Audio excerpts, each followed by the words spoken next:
Welcome back to the Racing Mind video series, where we journey deeper into the human mind than anyone has ever gone before. In this video series, we untangle the ancient mystery of mental illness and teach you what you need to know before your racing mind gets the best of you. This groundbreaking series provides answers to some of the deepest mysteries of the human mind and reveals, for the first time in history, the precise cause of mental and emotional illness and the psychophysiological basis of a wide range of psychiatric disorders and associated medical conditions. These educational videos, which present concepts that are so new that they are just beginning to make their way through the medical field, are based on thousands of hours of direct patient analysis and clinical observation in conjunction with the latest research on psychiatric disorders from around the world.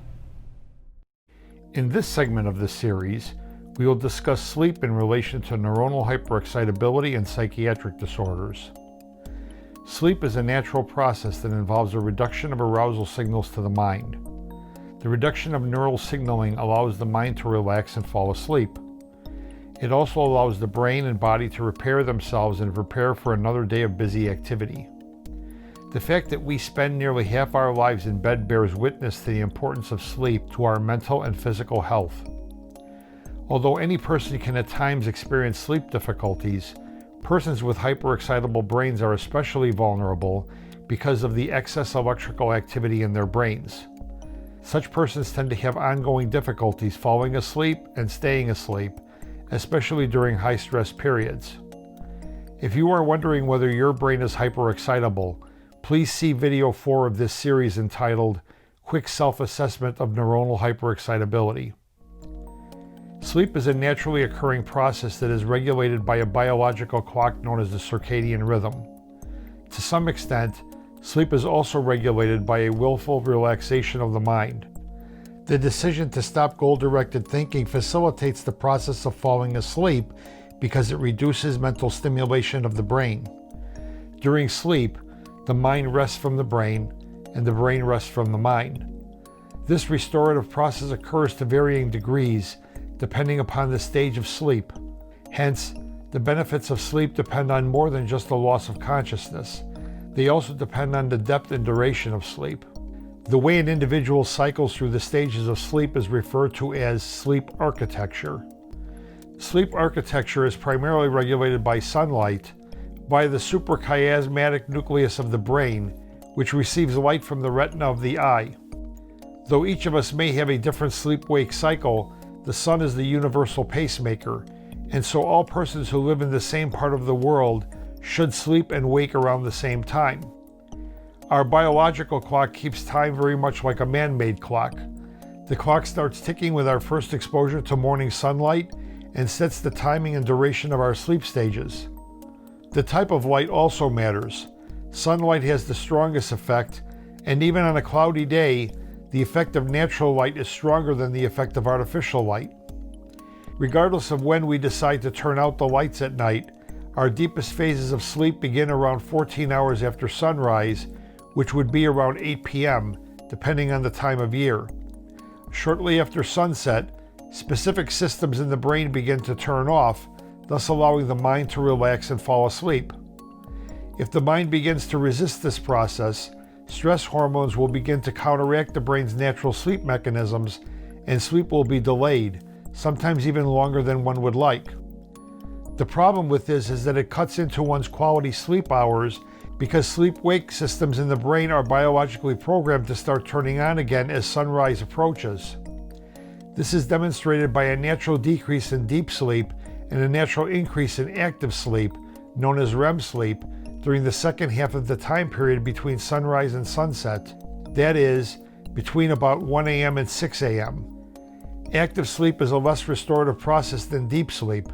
Hence, the later we go to bed at night, the more we are working against the natural sleep-wake cycle and the less restorative that sleep becomes.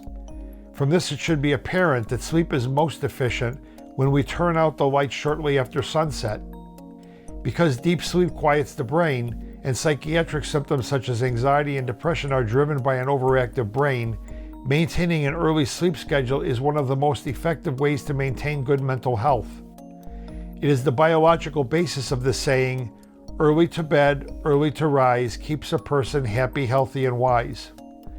Beyond the immediate adverse effects of insomnia, persistent sleep deprivation tends to have a cumulative effect because it causes the brain to increasingly ramp up over time, thus perpetuating a vicious cycle of stress and insomnia. Knowledge of this is especially important for those with hyperexcitable brains, as deep sleep is the primary means by which their brains have a chance to unwind after a day's activities. This is demonstrated by the fact that for persons with high levels of neuronal excitability, just a few sleepless nights can cause enough psychiatric symptoms to require emergency psychiatric hospitalization. Conversely, medications that ensure quality sleep markedly reduce psychiatric symptoms over time. An objective way to verify the benefits of shifting to an early sleep schedule is to check your respiratory rate immediately upon awakening in the morning. A lower rate after getting to sleep earlier at night indicates that the brain has had a more restful sleep. Another important factor in regards to sleep quality is the timing of the last meal of the day. Because food stimulates the digestive system, it tends to disrupt sleep cycles, especially if a large amount of food is consumed shortly before bedtime. Eating before bed also promotes weight gain because metabolic rate markedly decreases at night. Therefore, eating dinner within 2 to 3 hours of bedtime should be avoided, though a small snack, particularly one containing the amino acid tryptophan or a combination of fats, proteins, and carbohydrates, can prevent insomnia, especially if one is very hungry. Adjusting the dinner hour might be difficult at first, but in time the body's fat-burning enzymes will become more active, thereby preventing late-night hunger.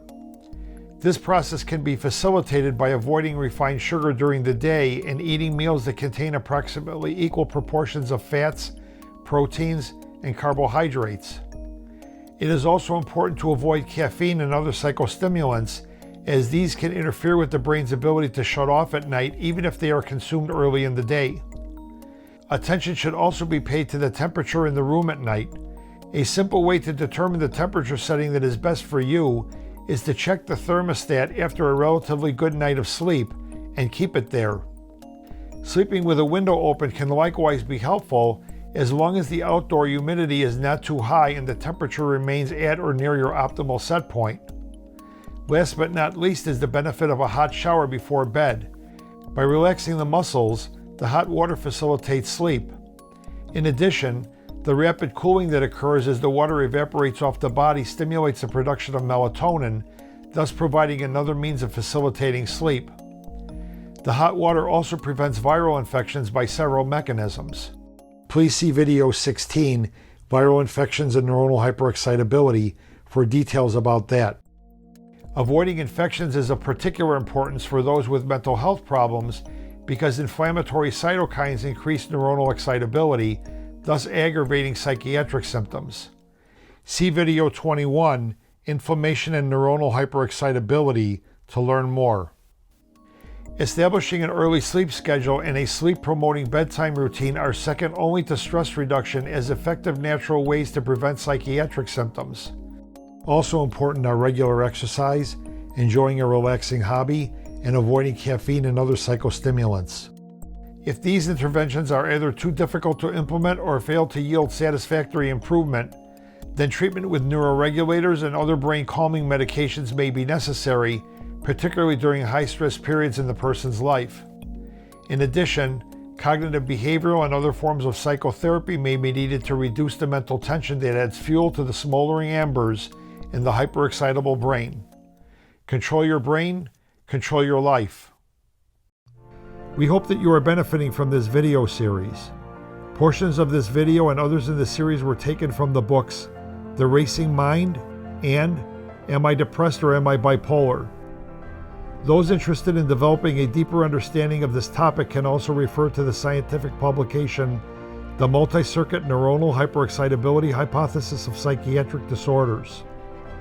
Please note that these materials in this video series are for educational purposes only and are not intended to guide treatment without formal evaluation. This video series is sponsored by the Binder Foundation, a charitable organization that is dedicated to the enhancement of human life through research and education on disorders of the mind, body, and spirit. If you have found this video to be of benefit to you, please share it with your family and friends. And please don't forget, your feedback is important to us.